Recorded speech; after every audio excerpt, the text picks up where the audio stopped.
So I've come up with a name for my Halloween special 2018, and that is Bleeding Red. And moving on from the kitty stuff, I've decided to move on to another book, which is actually much more adult from what I've heard, called 50 Shades of Grey. It's like it's just the popular manga Bleach. And starting with the cover, you can see there was like a really badass looking guy. He looks like a samurai. He's carrying a katana. We're also wearing like an American style wristband.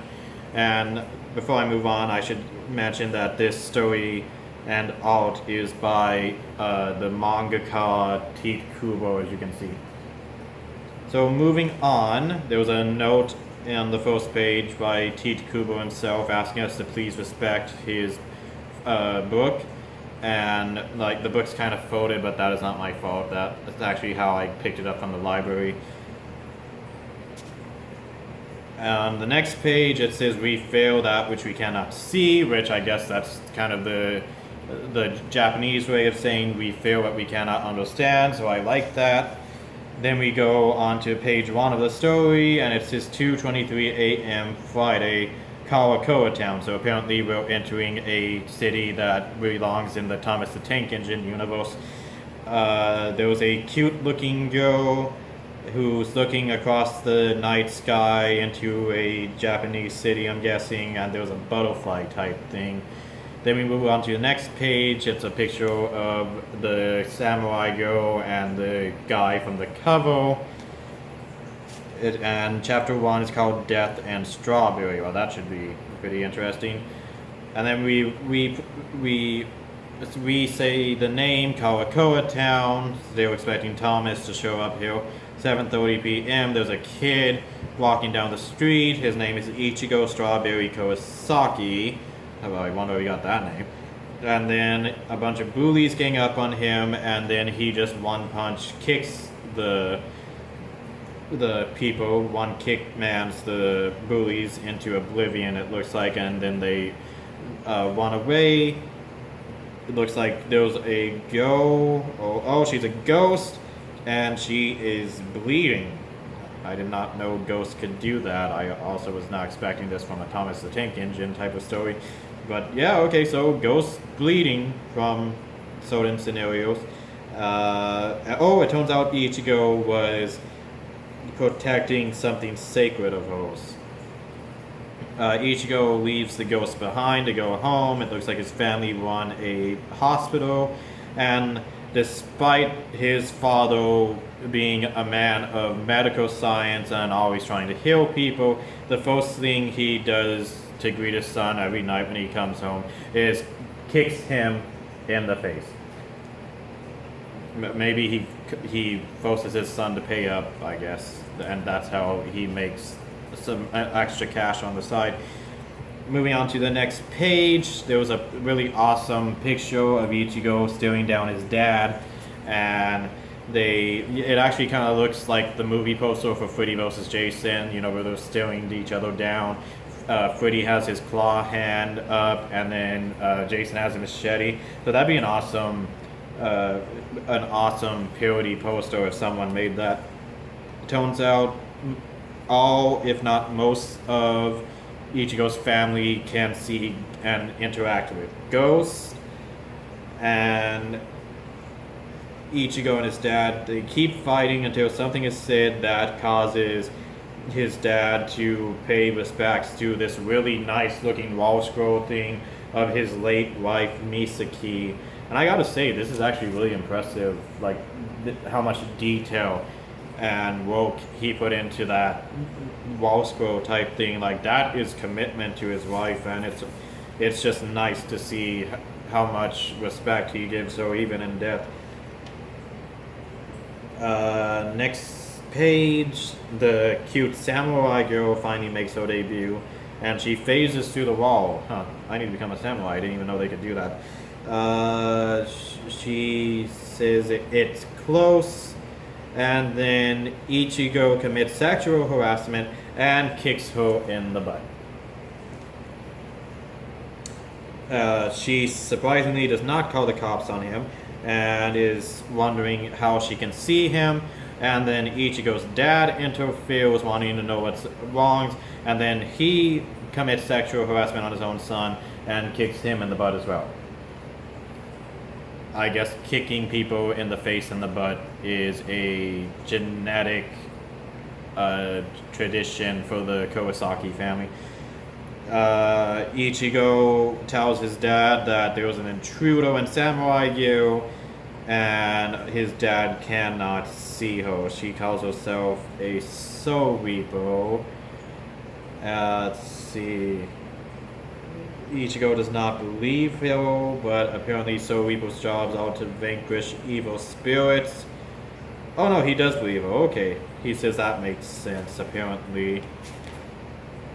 And then he has a really funny reaction where he flips his table and he is like, "Are you out of your freaking mind?"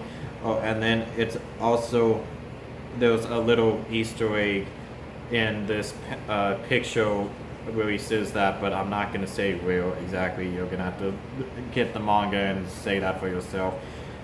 Of course, this causes them to get into an argument, and Rukia, she gets so upset that she actually handcuffs Ichigo without actually laying the cuffs down in his wrist. Like, they're invisible, I guess. Oh, and then she gets her much deserved revenge by kicking him in the butt while he's down. Okay, so she says she has lived for 10 of his lives, and Ichigo's really upset at her. This situation just keeps getting worse and worse as it gets on, and then a ghost shows up, and Rukia uses the friendly side of her soul, so to speak, and sends him to the Soul Society, which she also calls is a restful place. Which, you know, that kind of sounds delightful. It's nice to know that there was a actual heaven-like place where souls will be taken great care of, and all the angels will show them great hospitality. I'm sure none of the people who work there are mean or kind of have a killer instinct at all. I'm sure they all. It's such a loving place, especially since how lovingly she, apparently it's called console. She consoled him into Soul Society. It sounds like a great place. Like maybe they don't even judge or whatever. So moving on from that, there was like a rope ball type thing that the spirit goes through. Rukia explains it's one of her duties to console the good spirits from the world of the living to the Soul Society. She explains how that happens through a cute little coloring book, and then it seems like she's just gonna leave him to starve to death. But not before she goes all Jigglypuff on him and draws a funny little mustache on his face. You see Jigglypuff, that takes real skill. Like you have to make people go to sleep before you can draw on their faces. Rukia, she doesn't kill at all. She just invisible handcuffs the people that annoy her, and then she just marks on their face while they are awake and helpless. So that's pretty cool.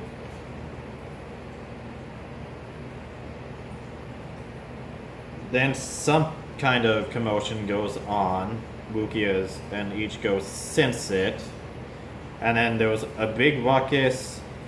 Apparently something is just killing Ichigo's family. Which, wow, the dark tone for a shonen manga. Ichigo keeps trying to struggle out of the invisible handcuffs. And Rukia says it's impossible. And then Ichigo goes all shonen protagonist on the whole theory and breaks free like it's nothing. He runs down the stairs. There's a giant Bigfoot looking thing, and it has definitely destroyed his entire house and just murdered the hell out of his family. Like, look, there's a picture of his dad just bleeding to death right there. It's kind of sad. I actually kind of liked his dad. And then the monster Bigfoot looking things, which actually, it kind of looks like a giant fish with tadpoles swimming around its body. It's attacking his sisters. Apparently this thing is called a hollow, which I'm guessing is like the Sith to the Soebos Jedi. It picks up one of Ichigo's sisters like a Pez dispenser, and then Ichigo picks up a baseball bat because that's always the everyman's tool against intruders, monsters, and ghosts, and it does nothing. And then it's like an epic foul moment where the fish hollow just completely sucker punches Ichigo into the wall. And then Rukia intervenes, cutting off the arm, which is what Thor should have done to Thanos. And then it doesn't kill the hollow, but Rukia is like, stay calm everyone and stay away, I'll take care of this.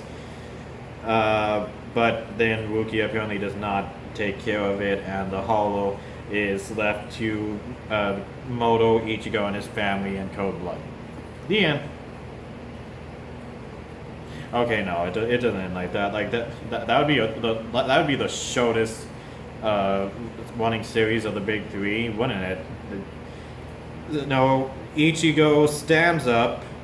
He says he's gonna keep fighting. So as I said, shonen protagonist. Rukia, she calls him a fool. So okay, kick him both physically and metaphorically while he's down. And then, as the hollow tries to attack Ichigo, Rukia takes the bite herself. So I guess this is gonna end up just like Ben 10 Alien Force, the beginning, where that one alien who seemed important approaches Ben, and then he dies, and he's like, he'll find your grandpa and save the world. So I guess it's gonna end up like that. But no, instead, Rukia is still alive. She's like, she kind of looks like Ichigo's dad at the moment. I mean, how she's laying and bleeding out to death, but no, she's still alive, and she promises Ichigo that he'll be able to save his family, if he becomes a Soul Reaper by stabbing himself to death. Oh no, just stabbing himself. Apparently, this particular time, Ichigo will not die from being stabbed, so that's good to know.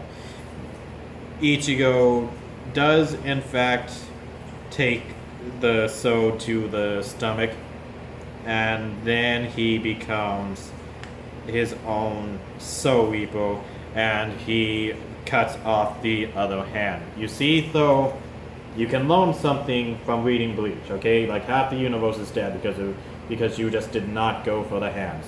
So, learn something from Bleach, though. And then Ichigo has a really badass looking stance, like, definitely kind of seems like, reminds me of something. I just cannot remember what it was, but I will try to reference it when I can. Then an epic battle of good and evil ensues. Somehow this fish hollow guy managed to grow back one of his hands. Rukia is trying to lend advice, and then Ichigo just keeps cutting limbs off, saying screw you though. And then Rukia, no, he wins, yeah. He wins, and then Ichigo, like, he gives us his life story. He's like, I am a high school student and a Soul Reaper. I am the hope of the universe. I am the legendary Bleach protagonist, Ichigo Strawberry Kurosaki, 15 years old, hair orange, eyes brown, and occupation, oh, you already said that, okay. And then it looks like he just passed out and died. So, that was chapter 1 of Bleach, and I'm pretty interested in where they take this. Like, the dynamic between Ichigo and Rukia is pretty nice. It's sad about Ichigo's family, though. It seems they all dead and never returning, unless, like, they from now on, Ichigo's just going to be seeing the spirits of his family, and they're going to be lending him advice from now on during his adventures as a Soul Reaper. So it will be interesting to see what happens after the Hollow fight. And so that is chapter 1 of Bleach. I will try to read as much of it as I can throughout October, and I will also be publishing as much Halloween related content as I can. So thank you guys for watching. Happy October/Halloween/ beginning of the holiday season, and I will see you guys in the next video. Bye bye.